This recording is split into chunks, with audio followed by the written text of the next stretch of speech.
Hey everybody, today I want to give you a brief overview of probably one of the most useful documents that I've ever created and used in my career. And I have to give a shout out to my friend Molly Gallagher, who worked with me at the time, was really instrumental in putting this document together. This is a document that we call the client brief template.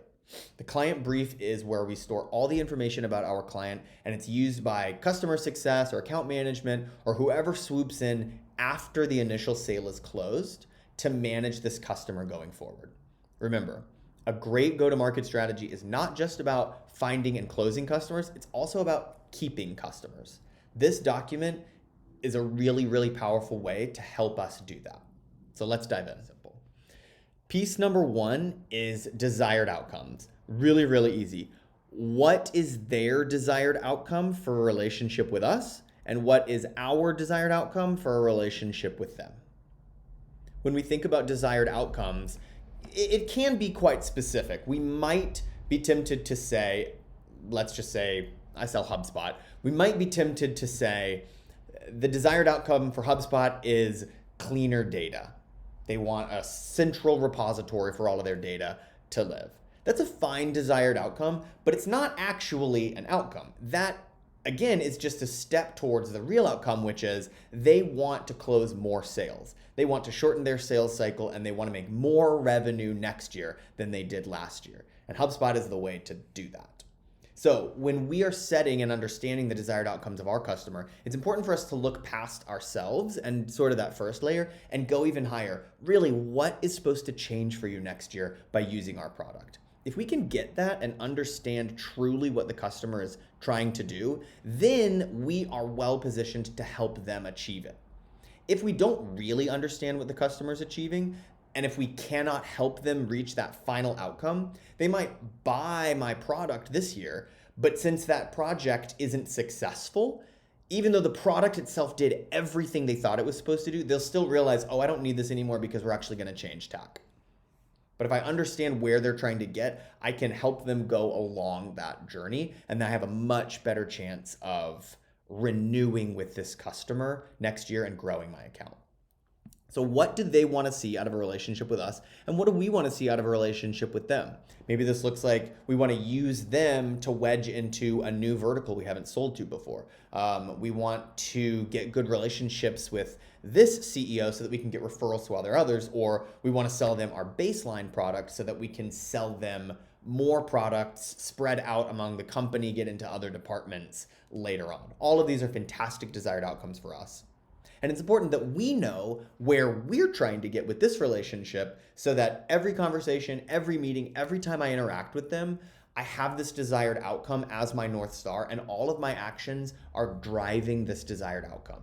There's nothing worse than meeting with a client or a prospect and feeling you had a good conversation, but then walking away from it thinking, did that even move the needle?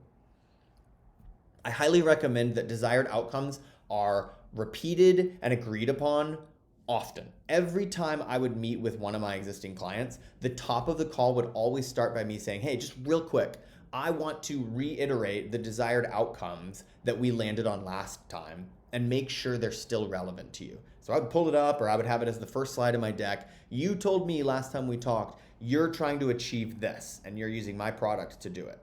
Is that still correct? Is that still true? And they'll say, yeah. And then you say, great. My desired outcome also has not changed. My hope is that we get you guys so happy with this that we can grow into another department or whatever it is. Always be making sure we're on the same page. That is the critical job of the account manager. And this document's first section is designed to help you do that.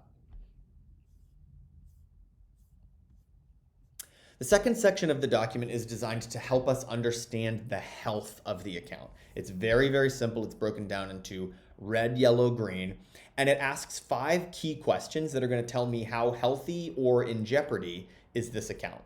First one is about profitability. Is this account generating good revenue for us? Remember, it is very possible to put forward during the sales process a big number, a scary number. Oh my gosh, nobody's ever paid us this much money before. If they pay us this much money, I will be so happy. Only to realize that in fulfilling that order, we're spending more money than they just paid us in order to make them happy and do what we said we did. That's why it's super critical that our sale price is always based on what's going to make us profitable. And everything that we're doing is designed to keep those costs as low as possible. It's just as dangerous to undersell and over deliver as it is to overpromise and underdeliver. It just takes longer. So is this account generating good, healthy revenue for us? And then you can just simply score it, green. Looks really good. The second section is about product engagement. Are they using our tech and features in the way we want them to be using it? Are they making the most out of this product, or is there more room that we can do? A company that's not using our key features is maybe likely to renew, but definitely not likely to grow. So a great account manager or customer success person is going to be looking for, how do I get you even deeper into my ecosystem? So we can score that with whatever color we think is appropriate.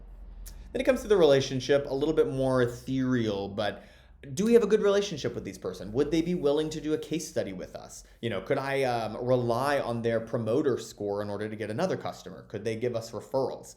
This is really important to keep track of. And if we have a yellow or a red, a lot of conversation should go into how do we make this relationship better with these people? You can't please everybody all the time. You can't always please some people, or whatever that phrase is. But how's the relationship going? Next is the support. This goes back to a little bit of profitability, but are we doing what we said that we were doing? Are we hitting our service level agreements that we promised? Do they have a low ticket volume? And those tickets that do come in, are they solved relatively quickly? This again is going to tell us about the future health of this relationship, not to mention the relationship today, but it's going to be hard to get a renewal and a referral and new business from a company that's constantly submitting tickets to us that don't get answered. So how are we doing on support? And finally, how are their product needs? Everybody has pie in the sky ideas. Every client is going to ask for things that we can't or won't or shouldn't give them. For each particular client, how often is that happening? Do they have a long list of unmet feature needs? Again, if so, maybe those are things we want to put into our roadmap or pay attention to. But maybe that's telling me that this product and this relationship really isn't going anywhere. And again, that helps me plan and stage for the growth and retention of this client. All in all, you can score all these things and then give yourself a red, yellow, green at the bottom. My very strong recommendation is that this would be a quarterly process. Every quarter, we would get together all of the stakeholders and the account managers, and we would go through this list for each account, and we would ask ourselves, how are we doing on the health of this account? From there, we can see who are our healthy ones that are shining stars, who are our unhealthy accounts, and is it worth the investment to try and move red to yellow, yellow to green in any of these categories? What's the plan of action for that? And then next quarter, we'll get back together and ask ourselves, did this actually improve? If you do this once a quarter, you will have such healthy relationships with your clients. Your margins will increase. You'll be spending less time on bad clients, more time on good clients. I can't recommend enough that you get really proactive with the health of your clients. The third section is about managing the relationship. This is probably something that people don't pay attention enough. I know I certainly didn't. First of all, just keeping a nice, clear list of who are our internal contacts. Who owns the relationship? Who's got the person's cell phone number? Who could ask for favors? Who's going to get invited to their house for the 4th of July? Things like that. Who's got a great relationship? Second, who's the account manager? Who's responsible and ultimately beholden to the KPIs of this account? If this account goes south, who gets in trouble? The implementation lead, or if there's other types of roles, you can hold these here. And even who sold this. At small companies or small teams, these might all be the same people, but as the team grows, we're gonna want to know these things. And ultimately, I would say it's on the account manager to keep this all straight. And then the second exercise, which you may or may not have ever thought of before, is mapping the stakeholder relationships. I remember when we started doing this at one of my previous companies, we had a lot of clients. We had been servicing them for years. It was very scattershot. When we sat down and asked every stakeholder, who do you know at this account? How often do you talk to them? What's your relationship like? it was like a revelation. People were like, oh my gosh, wait, Jim calls you every day? Jim calls me every day too. He's calling both of us? What's happening here? So mapping the internal relationships can really help us, again, cut down on the cost of servicing and managing this account. So for each title or role inside of the account, these will change. Pick whatever's germane to your business and ask yourself, the CEO of this company, how's our relationship with her? And who knows her? Who keeps this relationship going? Same red, yellow, green as before. And you just go down the list for each pertinent role. What is the status of our relationship with this person? And then who has that relationship? And again, if we do this on a quarterly basis, it becomes very easy to spot upcoming problems. It becomes very easy to reduce the cost and improve the profitability of our accounts. And it becomes very easy to create a very achievable action plan to grow and flourish this account. If we don't know this information, that is much harder to achieve. This section also is a place where the account manager or anybody can be collecting testimonials, case studies, more on that in a different video, and even business development opportunities. This brief in this document should be living, it should be updated, and the client success person can come back to it time and again and keep all of their notes in here. The fourth section is very simply about product engagement. What are the features of our product, and is this customer using them, yes or no? If it's a yes, great, are they doing well with it? If it's a no, how do I get them using that? That's kind of, again, the job of the client success is to grow this account. And then similarly, we can ask ourselves about their and our product roadmap. For startups or early stage or teams that work really well in this area, this can be invaluable. Getting feedback from the front lines, from the actual users, making sure it makes its way to the product team and the engineers is how this company is going to grow and stay on top of the market. So we should be asking ourselves for the product roadmap, what is this customer asking for in the short term? Can we provide it, or does it make sense to put it on our product roadmap? In the midterm, what are they working towards? How can we help them achieve that? And then the long term, what opportunities exist? This is, again, it's going to be subject to a lot of variables and conversations, but if we can keep our eye on getting the feedback from the end user back into the engineering and the product department, our company's going to be a heck of a lot healthier. And the final section is really nothing fancy. It's just a place to kind of catalog information.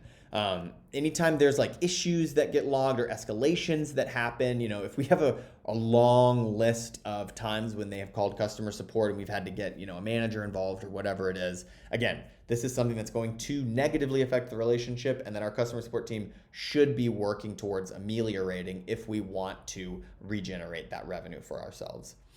Any helpful resources, there's signed LOIs, copies of the service language agreements, things like that. And then even the company info. Who are they? What's their website? Who are their competitors? This is kind of a blank slate for whatever information is useful to you. So I hope this was helpful to you. Please feel free to download this document, use it as much as you can. Even send me some messages and tell me what you think could be added into it. Like I said, it's one of the most helpful and useful documents that I've ever had in my career, and I am very happy to share it with you.